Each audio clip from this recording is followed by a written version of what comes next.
So one day, actually, no, I'm just going to start the podcast. This is the start. Welcome to the Last Poll podcast. We're about to talk about why you should all buy spears immediately. Right. Welcome. To us, by the way. I've got no one got else. Sab with me and Darren's sab.com. Darren's with S. There you go. Ready to rock. Okay. This is, I don't even know. We're just going to talk about a little bit of everything, but I specifically wanted to talk about new expansion maybe coming out, the retrospective, all that stuff. But we're going to talk about spears to begin with. So the land spear, you know, the guy walks out of the water in the video or whatever, and it's like, oh, the spear, you just keep going, right? Yes. That's pretty big. That is pretty big. You want to talk about the possibilities? What it could be? Yeah. I think they're going to be all new skills. I think it's just new weapons. Oh, basically. So no reworks, you think? At all? Of the aquatic ones? No inspiration from them? No, I don't think the aquatic ones will get touched. I think it's just going to be land spear. But okay, let me go back. I got to rewind a little bit. So let me tell you what I was a genius. So people, I have a little bit of a history here. Okay. I've always wanted to try to be economy smart, you know? I've always wanted to try to be economy smart, but it turns out I'm not very good at economics. There was a time when I bought thousands of putrid essences because I thought that like, well, it was a pretty good logic. I thought that, you know, they were bringing out the new, what are they called?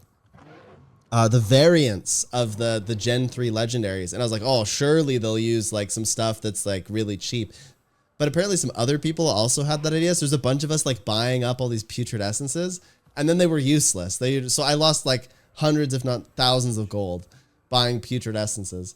And then I've done like similar things multiple times where I just try to guess something that'll be used and then it's not used. So this time I had a genius thought. When I heard that it was going to be like some kind of bog or something, I went, huh, bogs have water? Then I went, well, I mean, what are the odds that underwater legendaries would be useful again? And I thought about it and I was like, well, I mean, I can make a gamble. And if they are, then I come out really big. If they aren't, then I don't lose that much. So I just bought a whole bunch of underwater legendaries. And then I thought, well, like if I was going to pick any of the underwater legendaries to make relevant, which would I pick? I was like, in order, spear, trident, spear gun, right? Like those were my thoughts. So I bought a lot of spears over like a few weeks. And then when the announcement came up, I was at work and I was like watching the price go to like 350 gold. And I was in absolute pain because I couldn't log in. I was like, I need to log in. So I sold one for 200 gold, but that's the max. I've been selling them all for like 150 now. But I like 6x'd my investment on these spears. So I'm pretty jazzed about that. That was a pretty big gamble, though. I mean, well, I guess you didn't have that much to lose, but like it could have definitely gone the other way. It could have literally not be at all, and then it could have been very bad. It could have been very bad. Yeah, because your conclusion was like, there's water in the expansion. Maybe the aquatic weapons, you know, maybe, and then it worked. It kind of worked out. Yeah. I'm excited for them to be even just a little bit more useful, because those were three things I never thought I would get, the 3 underwater legendaries, and then I got them, and I don't even think I know what the spear gun does. I don't think I've ever used it. So Yeah, I'd love to actually start using them. There is a big possibilities of like what it could be. Because do you guys think it's gonna be only the spear and nothing else? Like everyone gets a spear and that's it? Yeah, I think that if they're gonna do anything, okay, so we got to think about this logically. Like Guild Wars 2 is in balance hell, right? Like it's just there's so many things. It's so hard to balance. If they add more, it'll be horrible. Game modes like PvP are just so frustrating to play because there's so much stuff now. The game is very complicated, and so I think. I think they want to simplify this. They're not going to give us elite specs. There's no way. There's no way. And it looks like they're experimenting with weapons, essentially like having some flavor. Example, Ranger Mace, right? With having that like overgrowth thing or whatever. So I think that if they're going to do anything to make it very simple, they just give everyone spear. And then spear would have like different skills perhaps on each thing. but everyone just gets one new weapon, and then no one can complain about the weapon, really. Well, they still will, because some of the skills will be different. So we're just all paragons now. Yeah, everyone turns into a paragon. I think everyone's just getting spear. I think just make it simple. So you're not gonna, you don't think you were gonna get like spear gun and all this other stuff either? No, I think there's no way. I think that'd be too complicated. I think spear gun would be weird. But under your opinion, though, if we were not gonna get, we're gonna get new skills completely, not reworks of the skills that we got underwater, right? Because like land skills. Yeah, no, like totally new skills entirely. Totally new skills. Because like, wouldn't you say like, let's say that they do rework, couldn't it be possible to make every one of the weapons just rework the abilities? That way, it's like, well, I guess it would be unbalanced. But like, the thing is like, as long as you just make the mechanics kind of fun, but like not that impactful, do weapons matter that much? I guess it's kind of horrible, because like you might end up in a situation where they're too good or they're too bad and nobody uses them, which is kind of what's happening in other weapons. Yeah. Right now. Yeah, it is a difficult one actually. What about region? Like, where do you think this is? So everyone's focused on water. Some topic conversation about Wing 8 because of this whole 5-year date speculation. But like even more so, where is this gonna be? You think they're gonna make something completely new like they did with Soto, or are they gonna actually go back and like revisit a cool area that we? They're gonna revisit cool areas. There's too much money in it. Like they have to go back and revisit areas because I said this before, I think, on another podcast, probably on Teatime. I think I said I don't view it as a good idea to go to a brand new area. I view it as exceptionally risky. And the reason I view that as that way is because people aren't familiar with that. Like that sounds so stupid. You know, it's just so much to set up, and it could just flop so hard. So it's got to be something like tangentially related to what people already know. I think there's like some leaks and stuff out there. So people looked up like a copyright. They think that the Eye of Janthier has something to do with it. I think there was a bit of a sneak peek at the end of the Soto story that hinted something about Janthier. And then we know that through data mining that something's going to be like a bog or something as the first map. And so when you put all these things together, it's going to be moderately related to something that we've already experienced. It might not be the same map that we've been to in Guild Wars 1. Just like I'm thinking Soto, old Tyria, but unexplored area of old Tyria. Like if you think back to when Eye of the North dropped in Guild Wars 1, you discover that, hey, this place you're familiar with, the Lion's Arch, Beacon's Perch, all that, there's actually underground here. And it might, like, I'm hoping they go back to a place that's familiar, but just unexplored. Like, for example, if the cave's filled with water, or the area, I'm thinking the Guild Wars 1 visual, the area outside of the Eye of North outpost, that's all like lakes and rivers and water. They're like, oh, well, hey, that's melted now. Something like that. It'd be kind of cool. I always thought it'd be neat if they went underground, because in Guild Wars 1, they had like the dwarven mines. And I mean, look, I'm not really big on the lore. Well, I like the lore, but like, I don't know it that well. I don't know it.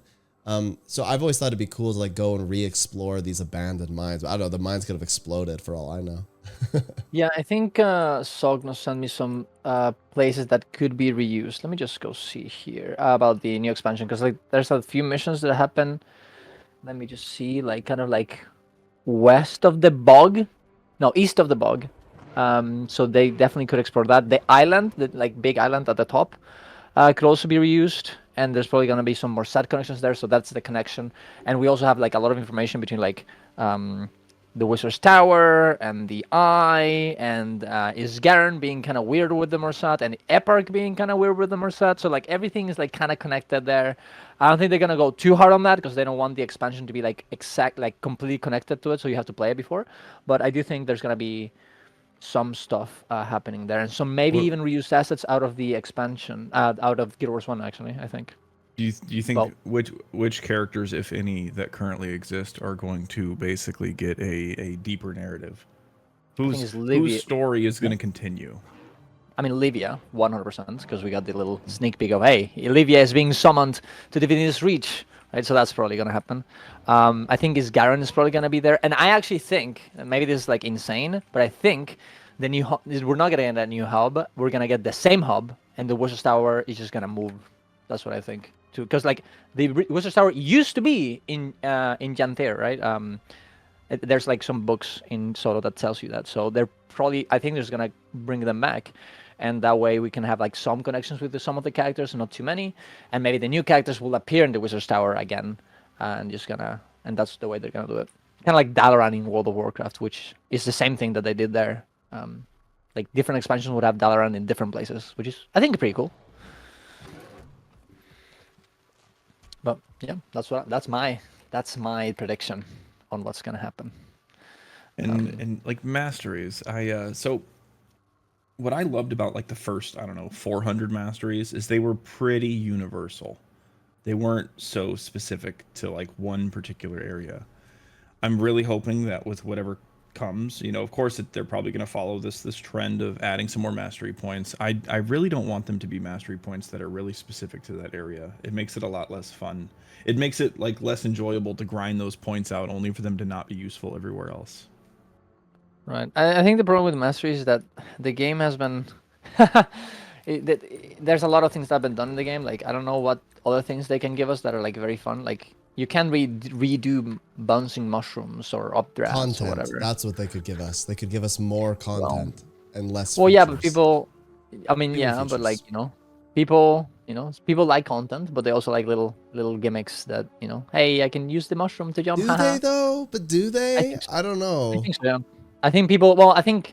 Yeah, no, I think so. Yeah, I think that's one of the like. If you go to like, for example, like, the WoW community, people like are asking for that. They're like, please give us fun stuff to do instead of like instance content all the time. Well, to be fair, it's not everyone, but I think a lot of people like both. They want a bit of everything, right? And I'm not saying they should sacrifice one after the for the other. Yeah. Well, here's the issue for me though. In Guild Wars 2, right now, when it comes to content, is like going to the ice cream store and being like, yeah, I'm gonna get ice cream, and they're like, okay. And then they hold out the cone, and then they put the sprinkles in, and they put the chocolate chips in, and they put like all this other stuff, and then they just hand it to you like, here you go. And you're like, wait, but where's the ice cream? And they're like, oh, but we gave you all the toppings. All the toppings are there. And like, yeah, but you didn't give me the ice cream. And they're like, you don't need the ice cream. And what I'm getting at is there's just not enough content to sustain it. They put all the little sprinkles and features and everything on it. Like those masteries or whatever, but who cares about the masteries if you don't really have anything to use them with, I'd say there's not enough content if you're a veteran player, if you've been around for a while, because I'll tell you, is having started from scratch, it's kind of overwhelming with how much stuff there is to do, especially now that I know what there is to do. Yeah, if you release a new expansion though, regardless of where you are on like the continuum of new or whatever, you're probably going to go to that expansion. So if somebody releases an expansion and it's got very little content, and I'm not talking just instance content, I'm talking maps, adventures, I'm talking the whole thing. If you release an expansion and there's just a lot of fluff and not really a lot of content, then people are going to see right through that. And I think that's what happened with Soto. With Soto, they really didn't release that much content. And the quality of the content I found to be just a little bit below where like EOD was. For example, the meta events in Soto are not very fun. The last meta is getting closer, but it feels a little bit unrefined.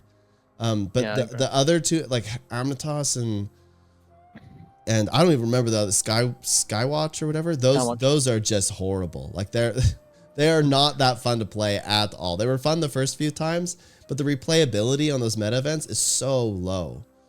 I don't know. You guys think the same? I mean, yeah, Skywatch could have been good if they had a boss at the end, which it doesn't, right? True. And Amnitas also could have been good if the boss wasn't bad. So unlucky. I think Interneos East is very good. I think that one is the only good meta in the patch.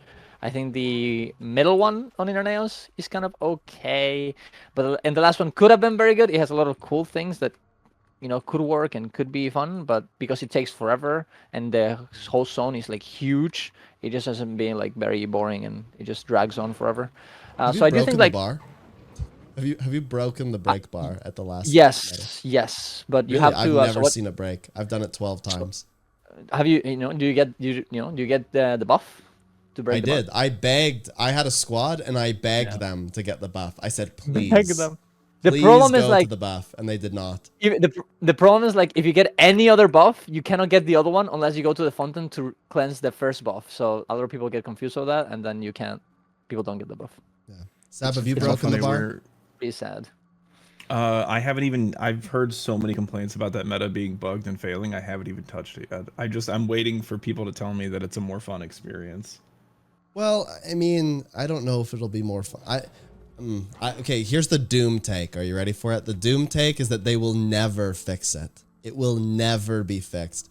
But in my opinion, it has so much HP. Sab, my hands hurt when I do that meta because I stand on the boss and I heard you talking about that this morning. You said that a lot of the pumpers are like, I'm done doing this stupid thing. Like I'm done trying so hard. The only way to clear this in like a kind of a pug group, and that's maybe a bit hyperbolic, but you get what I mean. You have to have some people that do actual real damage, just pumping their rotation the entire time. And typically, that's you doing the rotation for 11 minutes straight. Yeah. My hands hurt after doing that. It is just like the first 20% on Suwon, but for 11 minutes, like week 1. Yeah.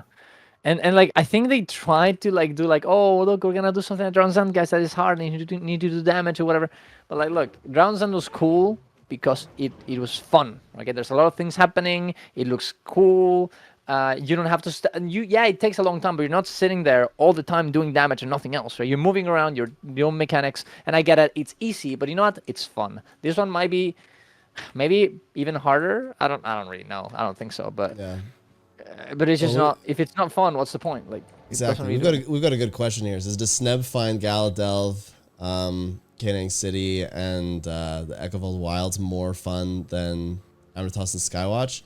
Yes, minus the tunnel. I actually kind of like being able to run in there and do the Echovold Wilds one. I think that one's all right.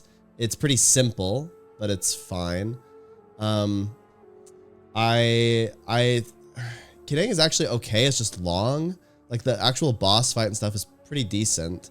But the lead up is quite long. But look, Skywatch is just you running around doing fetch quests and like half of the map AFKing in the center. That's the meta. Congratulations, you've given 50 AFK farmers 2 gold or something, right? I mean, to be fair, almost every pre-event is some type of fetch quest. But the thing is, when you pair that up with a cool boss at the end, is like you feel like you earned the ball, right? But you don't. I don't feel that in the first 2 Soto maps. Like Amratos is okay, but you're not like actually fighting the boss, right? You're just yeah. I will say something very controversial, maybe. I'm gonna do it. I like the sky skull parts. I think it's fun. I like it. I don't think it should be all the time, but I like going into my sky skull and doing the fireball thing for like 1 minute and then come back and do damage normally. I think it's cool. I like that in the last meta, and I like that in Amratos. There you go. That's my hot take of the day. I think it just needs to be paired with, actual gameplay as well. But like removing yourself from gameplay from time to time, so when you come back to it, it feels even more impactful, I think is a good thing. Yeah, this is exactly what I mean though. Too many sprinkles, not enough ice cream. Yes. Right? I agree. If you had the ice cream, then the sprinkles would be great, right? You'd be like, yes, but there's not enough ice cream.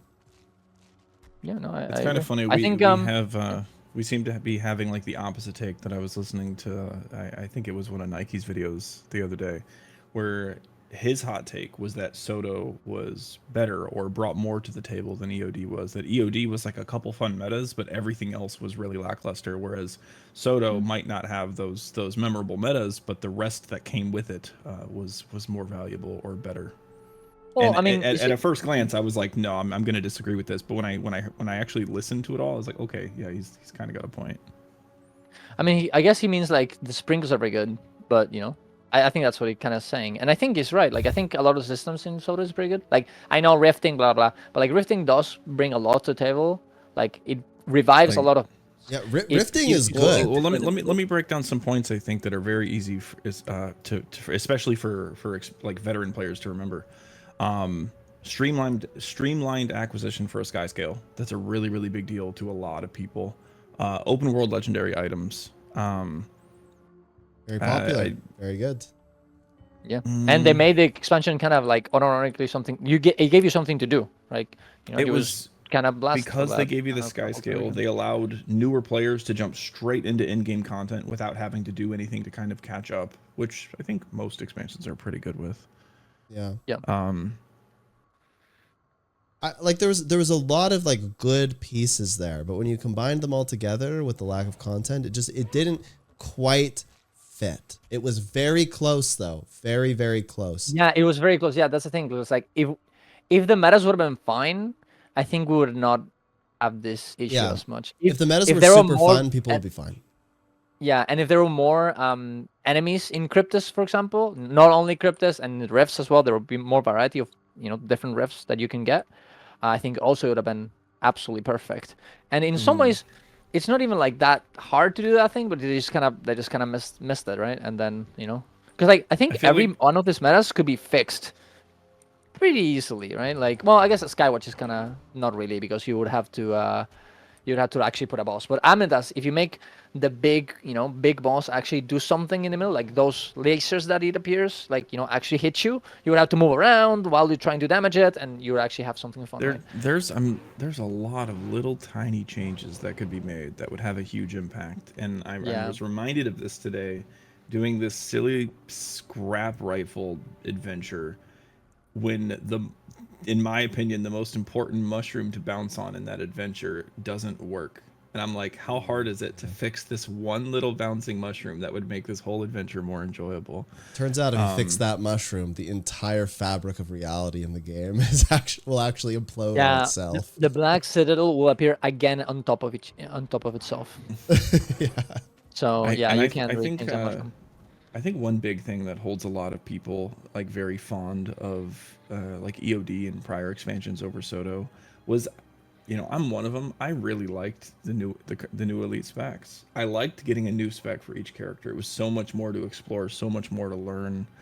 And with the end of EOD was the end of elite specs. So what was Soto's answer to elite specs? New weapons. We're going to start just giving every class every weapon or something to that nature. I don't know if that has the same punch to it. Especially engineers. What are they doing with short bows these days? I think the big thing about elite specs is, the replayability is very important, but I think the most important thing is like the flavor. Like, oh my god, I'm not a mesmer anymore. I'm a virtuoso. I'm not a warrior anymore. I'm a bladesworn. That's super cool, and people love that. So I think they kind of captured a little bit with the new weapons, but not so much, especially for some classes.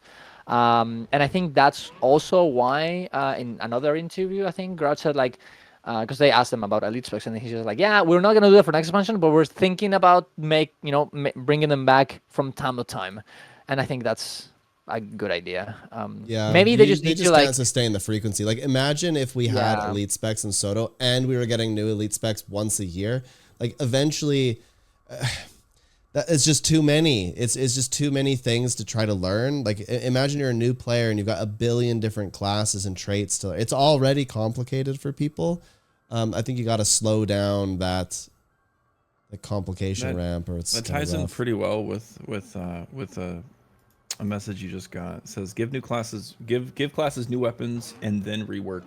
What if it was like an either or? Which would you rather have, that we keep getting new weapons, or that they address the ones that aren't being used? Would you rather have like a successful rework of a weapon no one's using, or a new weapon? You can't market the former well enough. Like, if you try to, I like personally, I would like it if they reworked weapons and stuff. I think that's fun, but the reality is that that's not very marketable. Oh, come try Guild Wars 2. We reworked Scepter on. Yeah, like who cares? Guardian, like literally, who cares? No. Yeah. But if you say, like now Necros use swords, people are like, whoa, I'm gonna log into that game again. Yeah, and I think the answer maybe this is a horrible answer, but it's like making elite specs very like unimportant. Like, hey, it's just another DPS class that does the same damage as the other ones, but now you're a different thing, huh? I think that's probably the way to do it, right? So it doesn't destroy the balance, but at the same time it gives the flavor and the replayability for people. And I think that's kind of why some of the EOD specs were also kind of more like a bit more boring, because they was like, okay, we're just gonna make another DPS class so it doesn't destroy the balance, and then we'll just make them so people play them because they like the flavor, and that's it, right? Which I guess in some cases like Virtuoso, it kind of backfired, but well, unlucky. Yeah. Well, and or maybe the new weapon, straight up allows a whole new like role to be filled. Like, I haven't even thought of that until just now, that a lot of the new weapon access with the Chapter 14 weapon mastery like upgrade, I forget what it's actually called. They were almost all support. Rifle Mesmer support. In theory, short bow engineer support. Staff warrior support. I mean, who's really using it? Yeah, you could argue that in some ways Staff Warrior is a new elite spec a little bit, because like it literally made like a new thing completely appear out of nowhere, right? Because it just didn't work before. At least new weapon gives more options. It's not just another DPS. It's, hey, we have support on things that didn't have support now. Yeah, I do think it's like maybe they should pair like with like a new name, like I don't know, even if it's not an elite spec, just name the new Staff Warrior the, I don't know, the heal blah blah warrior, the shout warrior, I don't know, something, just to like bring the marketability up a little bit. I even have. But maybe you don't need that. I don't know. I would like to see them add new utility skills that are core. That could be another way to sort of revamp things. Like, if let's say that they didn't want to do more weapons, another way to really revitalize the class and switch things up is just add like 2-3 new utility skills. Maybe one for each kind of thing. Like, for example, a new explosive for NG, a new kit for NG, a new gadget for NG, something like that.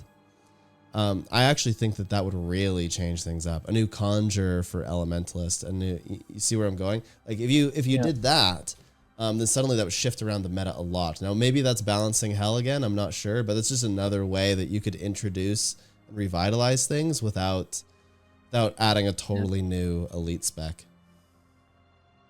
Yeah. I think so too. Well, I guess we'll could have also to just see. delete elementalist. That's also possible. True. That is probably the best option. Yeah, I agree. I do think it's not an easy thing to do, right?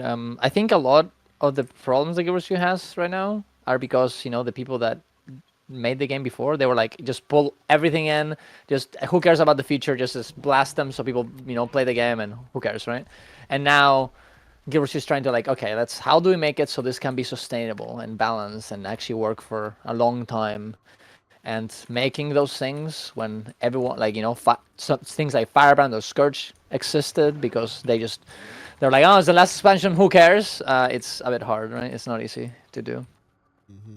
But I guess we'll see how I'm sure they have some plans, and we're definitely gonna see them in the next expansion, we're gonna see a lot on Tuesday, actually. It's kind of crazy. Like, we just got the patch, and now we're gonna get all the information probably out of the expansion on Tuesday. That's pretty insane.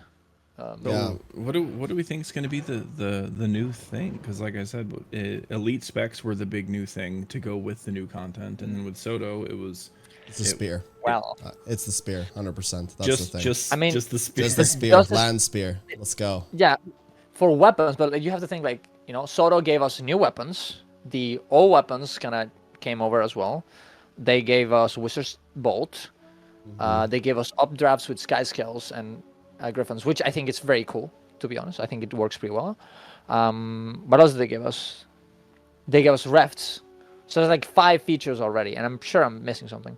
That's, you can't just do spears and be like, that's it, guys. I do like when the new content brings you back to the old content. People say what you want about rifts, like them or love them. I do really like the fact that they bring you back to core Tyrian maps. And once again, I think what ArenaNet has been pretty good at is getting old players to mingle with new players, and that was a good thing to do. I'm hoping they continue that trend. I like when, in order to do some new content thing, I still visit old maps and come across new players.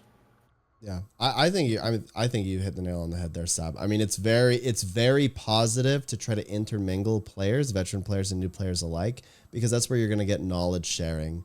So these veteran players can teach these newer players about what's going on. I just think that's a really positive thing. I also think that riffs are perhaps the most soul-sucking, God-forsaken content in the game. However, I think that they're very good as an additional thing to do while you're waiting for another meta. But they are actually the most horrible thing I've ever experienced. I don't like them at all. On-demand is nice. I love it. Yeah, I agree. Conceptually, it's a very good idea, but with it being like the prime focus, I think it's quite bad. Actually, now that we're on this train, I want to take a second and talk about Convergence CMs because this is a super fascinating thing. Yes, for those that don't know, they released Convergence CMs. Convergences, this kind of like instanced rift content. Think of it like almost like an on-demand meta. So you have to pay to go in there. And now they have CMs and they added another boss. There's 5 bosses. And you get to select them if you do CM. It's 50-person content. It's kind of like a 50-person raid in a sense, but not super difficult. Well, at least from my perspective. Sab, you were with me when we did... Wait, both of you were there, right? You were both there. Mm-hmm. Both of you were there when we did the Convergence CM. And we got world first done. And then we got world second title. That was pretty big. But what did you think about them? I loved your tweet like the very next day where you're like, can we talk about what's different? Because I'm not really sure. Yeah, I had no idea. I think their wiki has some stuff about what is harder. I think, the Soja takes more damage, you take more damage. They 30-minute timer. Do more damage. You're limited on reses. I think you get one revive until the final phase, and then you get that revive back. Yeah, but it doesn't really feel like it's that different, to be honest. Even if there are differences, it doesn't really feel that way. If you go in with a good group, it just felt like a regular Convergence. Yes, but that is the thing, in my opinion, that CM's kind of really accomplished, is that you need to bring a good group, and that means that Convergence now is not a slog. It just takes 15 minutes or 13 minutes. It's fast. You feel like you're pumping. Everyone is pumping, and if you don't, you lose. And that's pretty cool, I think, because it made Convergences from being like, an okay meta, I guess, into like an actual like good, fun thing to do, and it gives you more rewards too. So I think it's almost like weird that this is the way that, even though they didn't change that much at all, they recreated the same content and it made it work. But like, I'm never doing public Convergences again. I don't want people leeching in the middle and then it failing 20 minutes in. Like, no, never again. I'm doing CMs I do like the forever. I don't rewards. care about playing the 10 gold. I don't care. I think the leaderboard was a great thing because anytime you take something that's like an arbitrary farm and make it competitive, it automatically brings more, like, a little bit more engagement to it. Because like that's something I'm looking forward to doing. I want to plan out, for really no reason. I want to plan like a hardcore group of let's get first place on this leaderboard. Let's beat that time. But here's the problem, Sab. There's some fundamental problems with how this was executed. I think what they wanted, I'm actually quite worried about this because I think the leaderboard idea is extremely good, but I think testing it and looking at the data with the Convergence CM is going to distort maybe ArenaNet's view of it. And they're going to think, oh, well, people just like don't like this. They're not going to play it. But that's not true. It's just that how it was implemented is not good enough. First of all, the UI, extremely buggy, hard to read. If I were to fix it, because I don't want to just offer a bunch of criticism without solutions, if I were to fix it, what I would do is I'd make it so that the squad leader is there, and then there's like a toggle, and you can click it, and you can see all the players that participated in that event. But having it so that essentially only 5 teams can be on the leaderboard is just weird. Yeah. And then even beyond that, it's just hard to tell like who's on the leaderboard.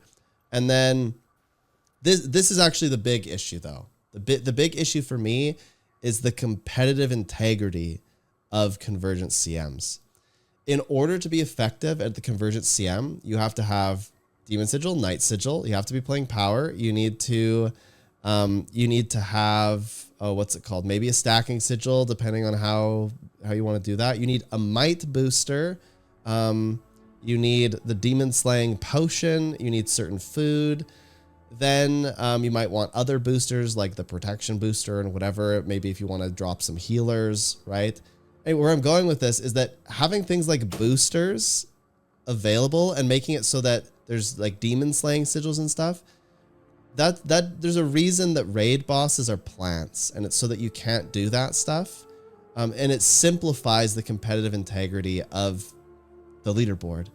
And so I dislike personally that if I wanted to be competitive, like you talked about, oh, well, let's just get like a bunch of blasters and then go for the records. I really want to do that, but I don't see that as a viable thing to do because of the scaling as well, right? I think that you kind of need 50 people from what I've heard. If you don't have 50 people, then it's just not going to happen, which is cool. Yeah, I saw a squad of 50 last night. Well, technically 49 last night failed by 8 seconds, and they were trying. Jeez. Yeah, that's rough. So here's the issue is I now have to take 50 people in this squad, including myself, and I have to sort of police whether or not people have these buffs if I want to be truly competitive. And not in like I'm being super mean about it, but I have to check to make sure each person has it. And that to me is the antithesis of fun. That's not fun at all. What's fun is actually doing the content and engaging with it. But I don't want to have to check if everyone's got all these stupid buffs. Like boosters, for example, pretty much the only way to get boosters is to get keys or it's to go and level a character. I don't want to level a character every time I need a booster to play the CM so that I can compete. It's total You can hell. do Battlefly and Arch. Battlefly and Arch gives you. Oh, really? So, yeah, start blasting, yeah. True. So that means I have to take the group, go do Battles for Lions Arch, then do the Convergence CM. It's not gonna happen every time. So yeah, it's not gonna be good. I certainly thought it wasn't a big deal to throw on like a different sigil here or there. But again, that was the luxury of having legendary sigils. Not having them, I was like, no, I'm not wasting sigils just to pop these in for one event. Exactly. Are you going to find 50 people that all have all this legendary so they can swap? I don't know. It's just so difficult because I want this to be kind of an inclusive, competitive event, if that makes sense. I want it to be inclusive but competitive. And doing that with boosters is very difficult to do. And so if it were up to me, I would tweak this. I would tweak the leaderboard UI and I would tweak the competitive nature. Like if you're going to have a leaderboard, it's going to be competitive. It's inherently competitive. I don't care what anyone else says. All the adventures are competitive by nature because they have a leaderboard. People want to get a top score on the leaderboard, and there's nothing wrong with that. It's exciting. It's fun. There's people who can't fly their Griffin in a straight line and they're like top 10 on the Griffin leaderboards because they figured out how to put portals in midair just to have their name at the top of the leaderboard. Yeah, like I would totally do that. I'm a little upset about that one in particular. Yeah. Yeah, well.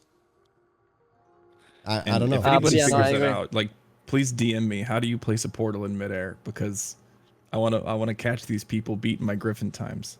It's possible that they've used some very interesting add-ons to Griffin.dll, of course. Yeah. Hover.dll. I don't know. Yeah, I don't know. Fly hack with core warrior rifle. I like people that have good scores, and I'm like, how did you do that? And they're like, some of them are like, I think the server was lagging. Others were like, I'm not gonna lie, I have no idea. Yeah, the server lagged, and I just conveniently flew through all of the things in 5 seconds. Yeah, they made the server lag. They did awesome. Unlocker. But yeah, I mean, I think Convergence, it could be very good. But I mean, I hope that they take this as a lesson. Like, okay, we can do this better next time instead of just giving up for sure. Yeah. My message to Arena would be like, I love it. It's like a great idea, but it's like everything in Soto. It's so close, but it's just not quite it. Yeah. Yeah, and it's I do think it's kind of weird because I was gonna say like maybe these new every year we get a new expansion makes it harder for them to come back and fix these things, but it does seem like even back in the day they struggled to do this anyways, and it seems like in Soto they have fixed more things than before. So I think there's a possibility of these things getting fixed eventually, but it's just that they're like fixing everything in the game, like years and years of bugs, and it's not. I don't think it's an easy thing to do. Like I don't know, every patch there's like a good amount of like bug fixes of random stuff that I didn't even knew existed. Like I think it was like there's like a mastery point in POF that just randomly fixed last patch. It just I don't know. Yeah. They do seem like they're trying their best. Yeah, there was a core terrain hero point that was fixed like a month ago. Yeah, it's just, Oh yeah, that and one I heard you could do some interesting things with. yes, of course. And let's think. So I guess to bring it all the way back to this teaser, I know it's a big leap. We're all assuming that Wing 8 is coming because the mention of 5 years is just too coincidental. It is not a leap. It is true. I'm a believer. I'm not a raider in other games. I did not grow up playing World of Warcraft and such, so I'm not very familiar with mechanics. Are they going to come up with mechanics in raids that don't like stop recycling the green and red circles, please? So like what could they possibly do that would make it more interesting? And they'll probably recycle the mechanics. I don't think they're gonna do anything like super revolutionary. Like okay, at least the green thing is no longer a circle. Now it's an arrow. Yay. You know? I honestly don't think they're gonna have a lot of new mechanics. I mean they'll just interpret and do the mechanics in different ways. Like for example, think of Aetherblade hideouts, right? There's a green circle, but now you've got to go put these two things so that you can only have certain people in the green circle, and then there's the mechanic where you got to go put the special action keys down and then go back to a certain spot. Like I think that you're gonna see stuff like that, but it's not. I just can't see them doing anything like completely revolutionary with it. Oh, do you guys remember the exciting green circle on like day 1 Soto, or at least for the first week, where it needed exactly 3 people, but they still had that to be true in open world? So when we're fighting rifts and stuff, you'd have like 40 people in a green circle thinking it's safe, and all of them died because you needed exactly 3 people in an open world green circle. That was a terrible that was a bad idea. That was bad. It was a good intention and a horrible execution. Okay. If I got the green, mind you, I play Mesmer 90% of the time. If I got the green, I would purposely dogpile on the biggest group of people I could, and then just distortion and laugh. Like it was bad. That's kind of based, actually. I like that. I think that's really good. Yeah, when it comes to the raids, I mean, I'm a Wing 8 believer. I believe that Wing 8 is very possible. I have a number of reasons for believing this. And I mentioned them before on the last time I think we did this. But very, very quickly, to summarize, I think they've tried out LCM. Whether it was a happy accident or not, I think it was actually quite well received. And so I think that if they're going to do instance content, they're going to integrate that more in. We've also seen a lot of updates to rewards in other game modes, PvP, world versus world, with these sort of like weekly achievements, or they're adding these like longer term achievements. When I look at instance content, I think we're next, right? Like there's got to be something brewing for us if they're going to do all these other things. So I think that therefore we're probably next. Then, then just the way that they've talked, endgame players will really like this. The Grouch said that, and now the 5-year thing. It just seems very, they're just all kind of leading to a Wing 8 possibility. Yeah, like I'm not a conspiracy another strike. No, well, okay. So there's a big difference, though. I think.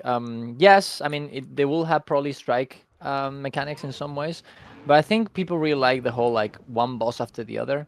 Kind of stuff, and let's be real, like even though yes, raids are kind of cool in the way they look and the way they have different mechanics that are kind of made just for that raid, obviously that's gonna take you more time to actually develop, and also the raids are kind of scuffed. I think like strikes, yes, they're a bit more boring, I guess, in that regard, but they're just so much better designed in terms of encounter design, I think.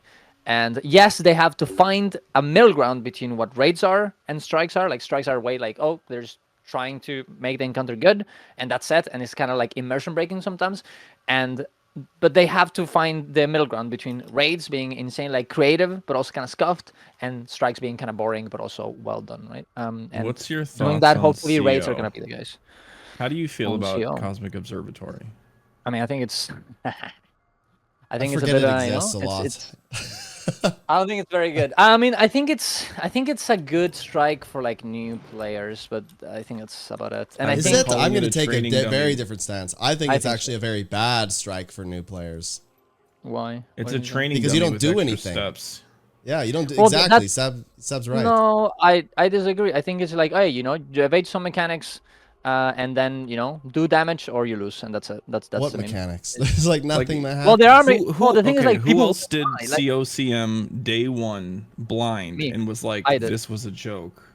I'm the problem. I mean, I did it too. I went with a pug, and people died multiple times, and it took us a bit of time to actually do it.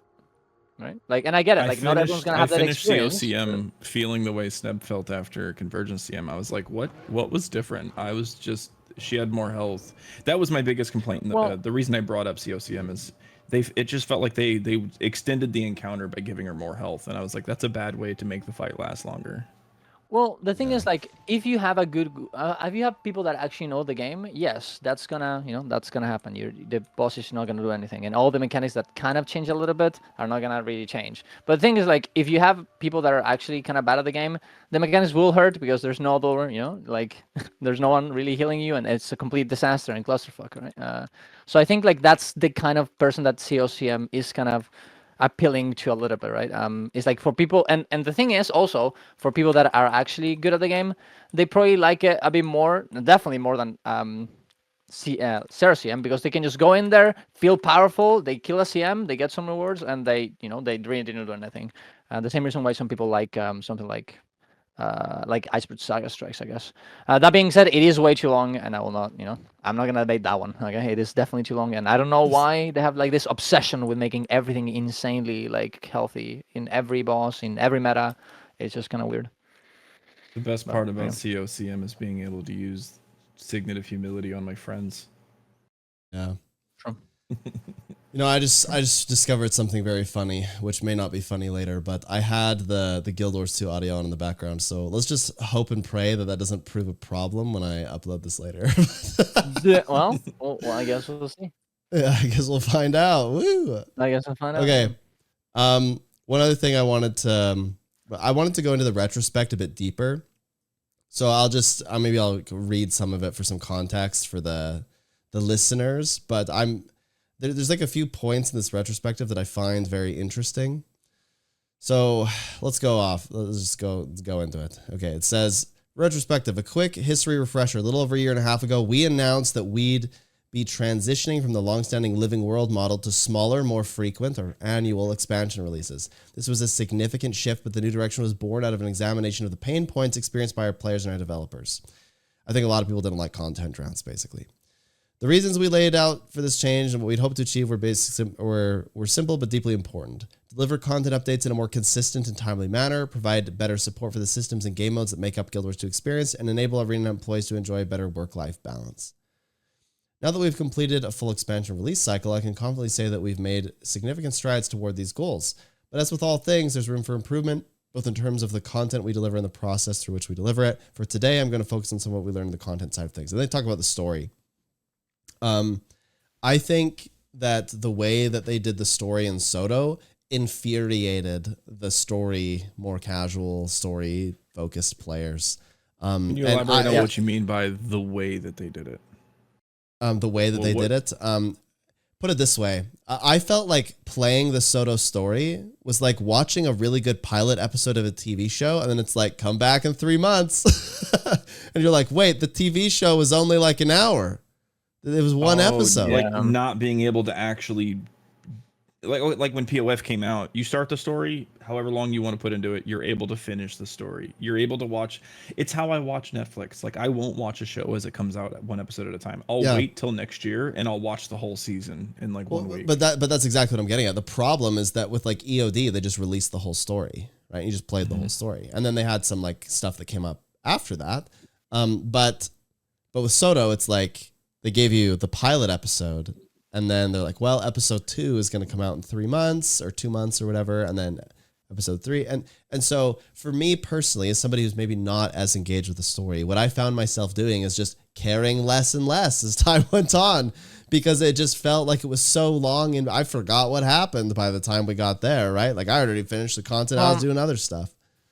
I think the biggest problem though is that even if you watch it, right now, you start the soul story and you finish it in like 1 day, it's probably not gonna make a lot of sense either, and it's not gonna be very good.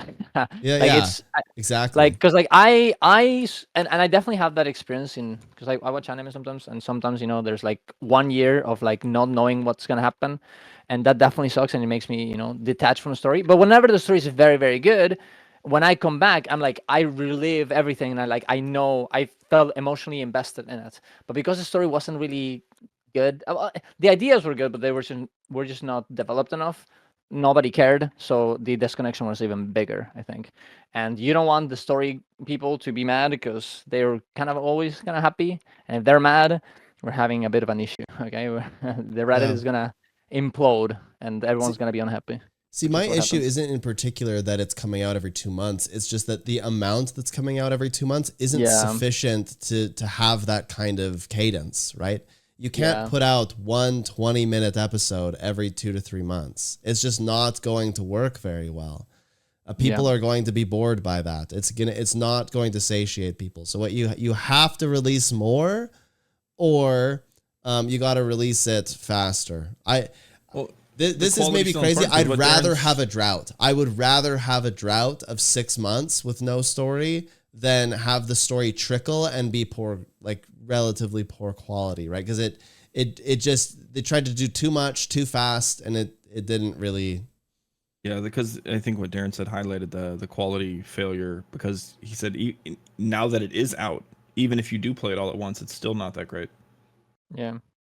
So it wasn't just the periodic release. It just needs to be more regardless, right? Well, and I think that there's something really big here. It's that the story, to be good, relies on you being able to move around Tyria more, right?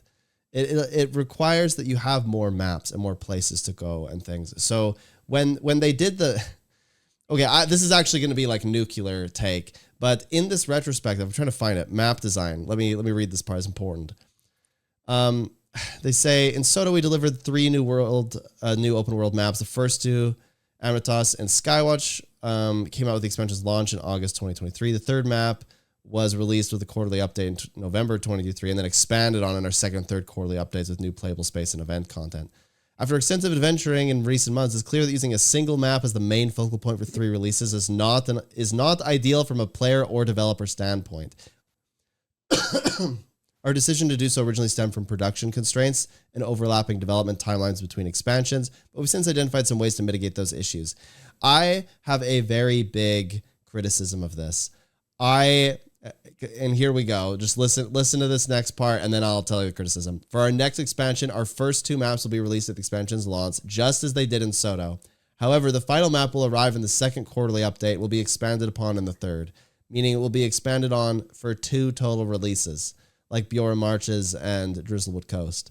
Not only does this give our team a bit more time to develop the third map, it also means the story and next expansion would better leverage all 3 maps, blah, blah, blah, blah, blah. I don't view this as a positive thing. I look at that and I go, so you're telling me that rather than cutting the cake into 3, you're going to cut it in half. You're still cutting the cake. And I don't think it's going to be a meaningful enough difference. Like, I think it will help because I think maps like Biora, were good like they were pretty decent, but I still don't think that solves the problem. You know, I think that it's going to be maybe just not enough content. I mean, they have to give us more as well. I mean, I think they kind of maybe meant that as well, but they should have said that too. It's like not only is it gonna be bigger, it's just gonna be like 2 parts, but also overall it's gonna be bigger. They should have said that because it's not really, we can't really tell by that. I do think Desolate Wasteland as well. Well, I mean, yeah, but like I mean, I think Naos has. I mean, yeah, some things to do. I guess with the didn't it not? Okay, I'm gonna show my hand here because I played it once. Like I did the meta once when it first came out, and I was like, there's like nothing to do here, and then I just never came back. Right. Well, it's just that all the stuff that you have, like that you would do, it would be for like collections or for like obsidian legendary armor, right? So because if you want the obsidian legendary armor, you are gonna have to be here doing some events from time to time and collecting little orbs around the map. So you will spend a good amount of time here. But yeah, I mean, and you're gonna have to do the meta every day as well. So, but regardless, I think as you said, if they're gonna do the whole, split it on two, they kind of have to give us more content. They kind of maybe meant this when they said like there's gonna be so much, because they did say there's gonna be story in the first part of the patch, like before the map appears. So I think that's what they mean. I hope it is bigger. And also, coming back to the whole Wing 8 thing, I hope that the Wing 8, if it does appear, of course, it would appear in the first patch, and I hope that will also in some way tie up with the actual story so we can get more. Of course, this would mean that it has a story mode, but honestly, and maybe this is a hot take, if they don't bring story mode with the Wing 8, I don't think it's even worth doing in the first place. I don't think it would be a literal mistake to even bring it up and actually I think what they're gonna do is they're going to like merge what they've learned from strikes. Like what they'll probably do is just like there'll be a story, they'll just reuse the story assets and make those the raid bosses, which I'm totally fine with. I actually think that could be really good, but I don't know. That's how I would do it. I agree. Yeah, I think that there's one very critical thing that's not spoken about in this map design part, at least, of the retrospective. And I actually don't care if it's split in thirds or split in half or whatever. I don't think any of that really matters. I think all that matters is that it's fun. And I don't think that the maps in Soto were really that fun relative to other things that we've had in Guild Wars 2. I think the HOT maps are way more exciting to explore, way more interesting to do the meta events on. They have way more events, way more little nooks and crannies, all of those things. I think they're just better maps. And so if you're going to release 3 maps and you're going to split one in half or in thirds or whatever, I don't think it matters. But if you're going to release, they have to hit, or at least one of them's got to be like really good. And for me, Skywat, it's okay. Amnitas, I think it's like cool, but it's super laggy and it's like really frustrating to play. And the meta event is like the entire thing is kind of around the meta event, so it's okay, right? Like, yeah, I've kind of got like, it's fine, it's okay, and then the last one is like, it's maybe just slightly above the other two. It's really frustrating that all the masteries are locked behind doing all of the events, and all of the events shut down when the meta starts. I actually don't mind that. But I don't think. I mean, the whole meta event shutting down sucked. Yes, that sucks. But I don't think. Actually, it's kind of weird because like so. Guess what? Like putting masteries behind events makes the map be more engaging because you have to do stuff like on the meta, I like right? that. I hated waiting for an event for like 30 minutes. You get halfway through it and then it just disappears because the meta started. That is not good. I agree. Especially mind you, anything I say, I often have like a 2 to 3 hour window to play every day because I wife 2 kids, similar to Steb. So if I'm halfway through something I'm working on and then it disappears because of an hourly thing that happened, I'm like, oh, come on, please. Yeah, I do find that painful. I don't think there's any reason to have that. Yeah, I agree. It's stupid. But I do think because like okay, you said that HOT maps are better, but like, what do you really do in HOT maps other than the meta? Like, because like I don't think you do that much. You have like there's hero points. You have I guess hero points, but you have better rewards and things to go after. Wait, do you have better rewards at all?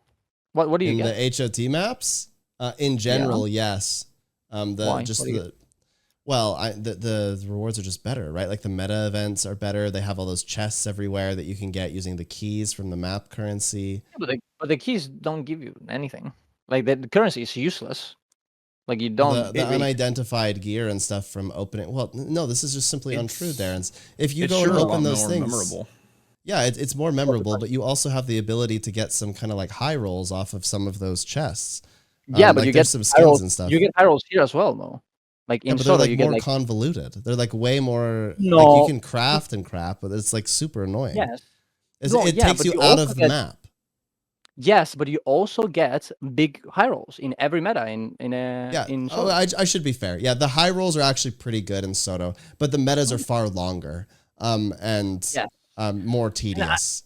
Right, but what I'm saying is like it brings you out of the game, sure, in Soto, but that's just not a thing that HOT has, right? Like you have some skins that you can get, but you get them once and you can't do anything with them either, right? And also with the new vendor that you get in Wizard's Tower, the currency can actually be used in a not convoluted way to be useful, right? So that vendor's kind of insane. I'm not gonna lie. It is very good. But like the thing is, like, yes, HOT has a cool map, but like nobody's there, like ever. Like in solo, you do have a good amount of reasons to be there. You have to get your unusual coins for obsidian armor. You can get the currency to make gold. There's events that you can get for masteries, and I'm not saying like it's perfect, but it's definitely. I don't know. I don't think Path of Fire really has. I don't think people are hanging out in those maps. I don't think people are hanging out that much in HOT either, on the metas. Most people can name the map currency for every HOT map. So like, oh, we go here for leyline crystals, we go here for Asia parts. They can't name half of the Path of Fire maps, like season 4. Yeah. They just I don't even think I could name the currency for the Soto maps. From well, I mean, they're kind of weird names, to be honest. But like, look, you don't until I did the sky scale a second time. But yeah, I think what's the other thing I wanted to say? Oh, I missed it. Unlucky. It's over. It's the other thing, we kind of touched on this already, but they talked a lot about features, and it just goes back to what I said before as well, right? Like, they tried to do too many. Another good analogy for this is it's like you go to buy a car, and there's no engine in the car, but there's a lot of features. Like, it's really shiny, good paint job, nice tires or whatever. It's got like leather interior. The car looks really good, but it doesn't function very well. And I think that's kind of what they're getting at when they talk about the features. There's all these different systems and accumulate more and more and more and more, but where's the content? And so I think that they have a huge opportunity for this new expansion to really knock it out of the park. I think that endgame players will be very good. Everyone should panic buy spears now. Buy more spears. Everyone just buy them now. I do not have any position in spears. Don't worry. But hey, diamond hand. See what happens. Yeah, diamond hands. A little bit of a topic curveball, but just going down the same article. I kind of take this as a possible teaser for gear check. Did you pay attention to like the such a tease section? Did you? Wait, where? Scroll down a little bit under features. It's a possible teaser. So it says such a tease. So we closed out one of our recent blogs where we introduced cosmetic inspection feature, recapped this quality of life changes. It says thanks to the development approach we took to Guild Wars 2 with a screenshot preview of an area you'll discover in the next expansion.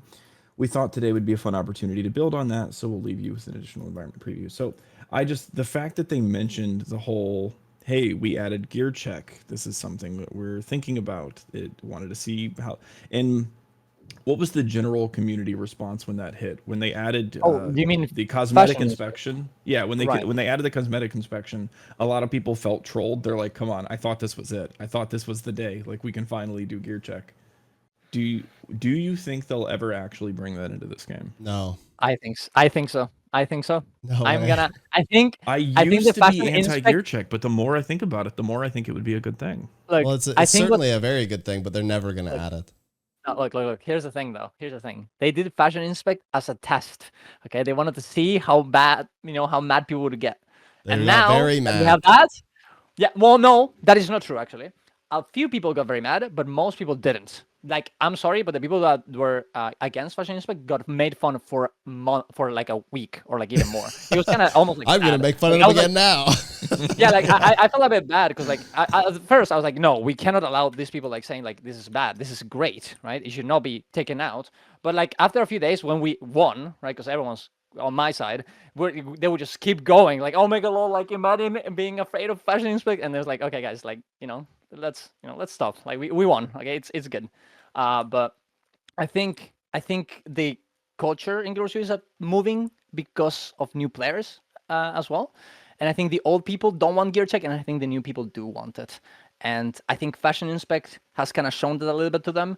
And maybe it's just going to end up being like an add-on that people use with conjunction with the Fashion Inspect, and that's going to be the new gear check. Or eventually they'll let you actually inspect. Well, I've heard Sneb's take on this, and mine's pretty similar. That ultimately I think it would be a good thing. What's your stance on gear check? Good or bad? If you got to flip the switch, it's either on or off. What would you do? Darren's. Oh, what? I thought it was just Sneb. Oh no, no. I've heard his take on this. We've talked about this, and I kind of agree with him that I used to think it was bad. Now I kind of think it was good. If you had the sole opportunity to either turn it on or turn it off, what would you do? I would turn it on. I think they didn't have to do it because like the thing is like yes, maybe there's gonna be some toxicity or whatever, but like look, at the end of the day, the toxicity is always there. You can't just hide it. And at least with actual gear inspect, you can actually help the people. And you cannot have them like spend like 10 minutes in there and then be like, dude, you have to leave because like you have like the wrong gear and like it's just a waste of time. And I think everyone feels bad about it. The commander feels bad about it. The person getting kicked feels bad about it. Sometimes they kick them and they don't know what they did wrong. It's just there's like no reason not to have it. Like even Final Fantasy 14, which is like a very chill game, like casual story game. Even those people have that game. So like I just don't see, and I get it. Like we are supposed to be different. Blah blah blah. Look, being different is nice sometimes or whatever, and I think Russia has done some good things that are different than other MMOs, but sometimes you have to bite the bullet and say like, well, this is not working, and it's just not. And if they want to continue doing instance content, which they do, considering the fact that they did something like Legendary CM, they're gonna have to do this eventually, or at least someone's gonna have to make an add-on, and ANA's gonna be like, we're not banning this, and that's gonna be it. I think that's probably what's gonna end up happening. I doubt they're gonna do it by themselves. But yeah, I think it is what it is. I think that's what's gonna happen. I think if they gave it to us, they would never be able to take it back. Yeah, I don't think they should. I mean, I think that's what it is, and I think they should just maybe they leak it by mistake, and everyone uses it like, oh, whoops, oh, I guess now we have gear inspect. Oh, I don't know, but like they kind of have to do it. I just think it'd be, I think it'd be so positive, but I don't think it's happening. Do you want to bet? You want to bet, Snap? Okay, well, last time I made a bet with you, I didn't realize that you weren't doing LCM, and I bet you 1,000 gold, and I had to pay up. Yeah, you know what? I'm giving that away. I'm giving that on Tuesday. Yes. Yeah. Did you know how nice I was, Darren's? I realized, like, I was like, wait. Like, you guys are way behind in DPS, but, like, you're actually not. You're like, oh, it's regular CM. And I was like, I want to retract my bet, but I will not because I am nice. Yeah, that was pretty nice. I mean, look, the thing is, like, if you I knew you were going to get the kill after that. I was like, oh, yeah, they've got this tonight then. Yeah, and, like, if you would have retracted that, I would have made fun of you forever. Okay. Yeah, so, exactly. It's not worth it. You just got to pay 1K gold to not be made fun of. I agree. I would have done the same. Yeah, to you good. next time. Yeah. Also, you're not gonna have to roleplay as a slug because it happened last year, not this year, right? Yeah, exactly. However, I will slug. Are you familiar with slugging? No, I am not. I'm not sure if I want to. Hold on, let me like Urban Dictionary this for you. Urban Dictionary is great. I don't think I've ever heard Sneb talk for more than 2 hours without. Okay, that's not the kind of slugging that I meant. Holy, that is insane. Wait. Let me go in here. Do not look up slugging on Urban Dictionary. That's not the kind that I meant. Well, okay. Man, I've never heard this or seen this ever in my life. Okay, this is the kind of slugging I meant. Jeez. Wait, which one? Just look up skincare slugging. Slugging is a well-known moisturizing technique that involves slathering the face with an occlusive product as the last step in your evening skincare routine. This skincare trend gets its name from the slug-like sheen that it leaves on your skin. So I was just going to rub my face with Vaseline. That was my plan. Well, like you could transform it into the other slugging with a very specific substance, I think. But yes, you're right. That is not slugging. Wait, what was we saying before?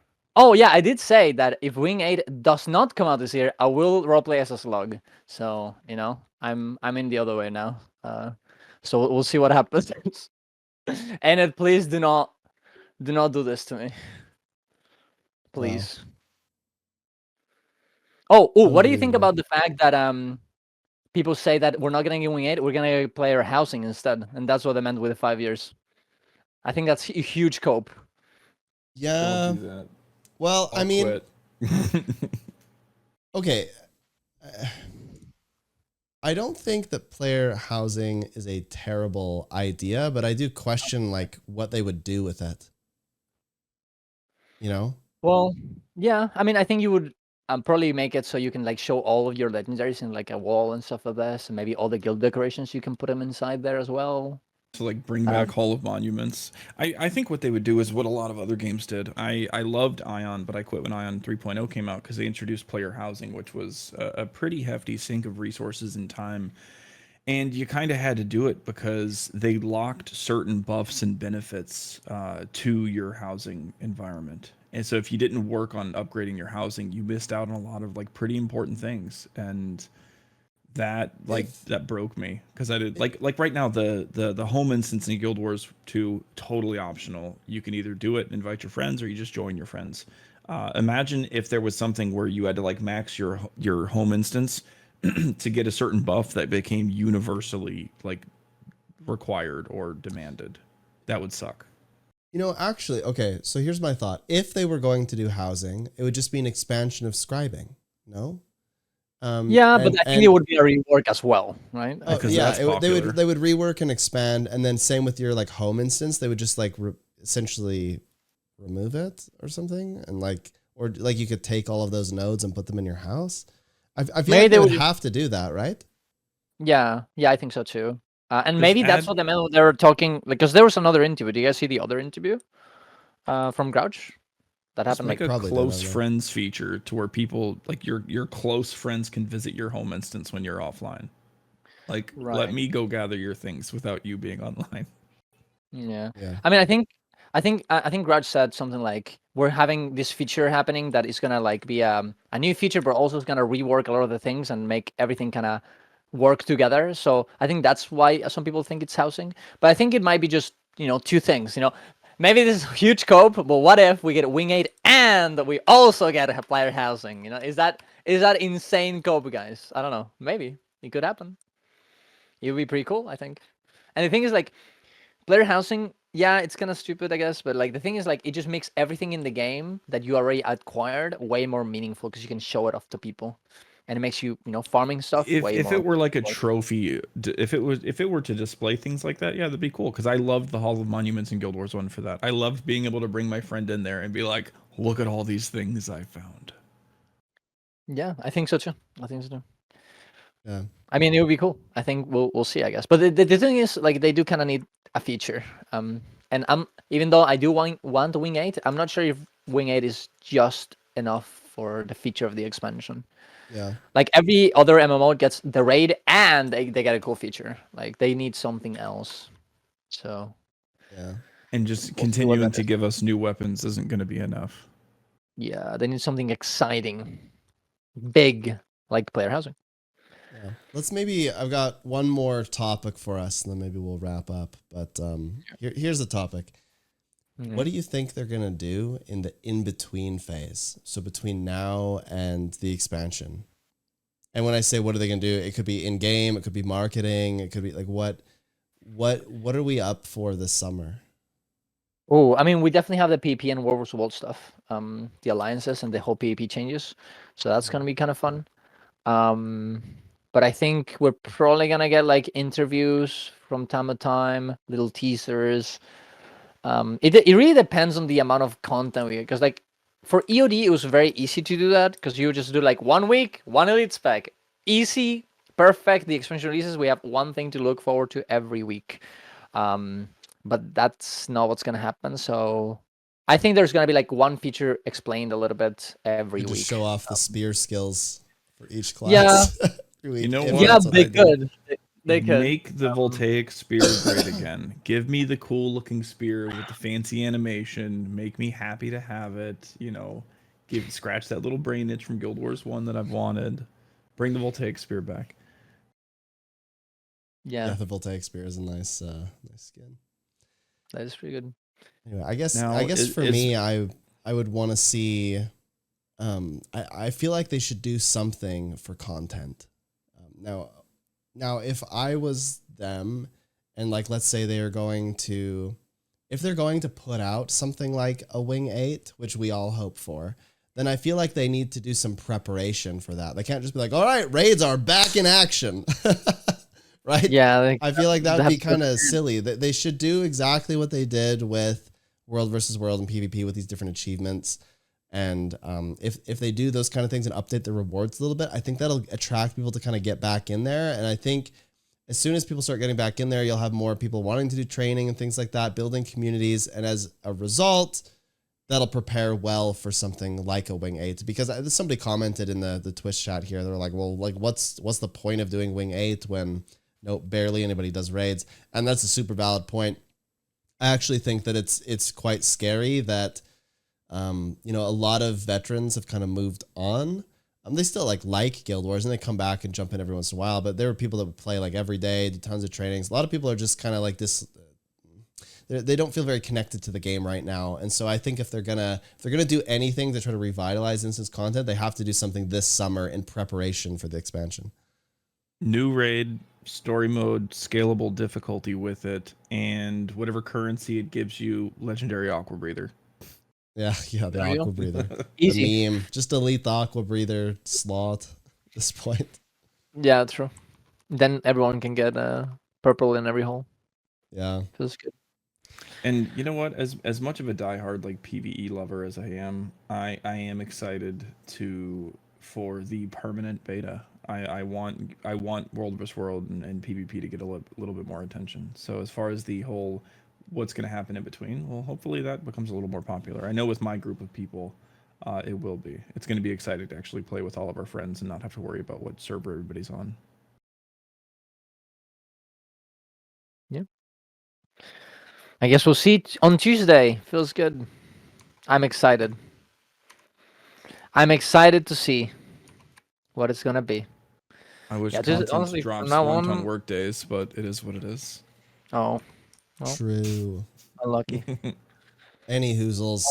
I think that's kind of it for this podcast. I'm really grateful to have both of you on today. I think that's a lot of fun. And hopefully I'm like kicking myself. I'm like, why did I not turn the audio off on my game? Because now I'm worried that like the first half is going to be wrecked with music, but we'll see. We'll see what happens regardless. I'm sure it'll be fine. But anyway, you want to give yourselves some shout outs before we close her up? You can go first, Sub. All right. I think at this point, I'm finally starting to feel like people know who I am. But yeah, you guys know where to find me. Just sab.com, real simple stuff. Leader of the Gamer Haven. I like to do raids. I like to pug raids. And Darren's, it was a pleasure meeting you. Yeah, me too. He's awesome. I can never see you because I think you stream like earlier than me, right? I typically start streaming like around reset for like 3 or 4 hours. Oh, then then I never watch Twitch at that time. Well, I'll try and watch a bit more. Okay. Well, yeah, for me, yeah, I have a YouTube channel. You guys can, get all the news of Guild Wars 2 and I guess my opinions as well in Darren's Guild Wars 2 on YouTube and on Twitch, Darren's with us. If you want to watch me, do meta trains, do other content as well, do my, trying to get every skin in the game as well series. You can do that, and you can go to my Discord, I guess, as well. And you can, I don't know, you can DM, you can ask in the YouTube comments if you want to get in for more meta trains, Convergence CMs, and stuff like this. Okay, but there you go. That's about it. Yeah, and of course, people you can find me. You're probably watching this on my channel, so that's where you can find me. youtube.com/Snebzor and twitch.com/Snebzor. Use your Prime, subscribe, all that good stuff. Appreciate everybody for listening and watching. It is free, the Prime thing. It's totally free. Buy Guild Wars 2 20 times using my referral link. Do not use anyone else's referral link but mine. I'm going to put your referral link in my YouTube videos from here until I get partner, so forever. So you're going to make a lot of money out of the new expansions, Nev. Are you excited? I am excited. I'm actually curious to see what that does. Yeah. Does it tell you where they come from? Well, no, but I think that I would be able to like have a good feeling that it's coming from you if it's like correlated with when your video goes up or whatever. I'm gonna start saying it in the start of the video. Buy in the game with the referral link in the description to get money to Sneb. There you go. Perfect. Anyway, thanks again, guys. We're gonna end the stream. I've already been streaming like 6 hours, so I gotta go 5 hours, but we'll have a bit of a chat after the stream. And yeah, thanks everyone for listening. Have a good one. Bye-bye.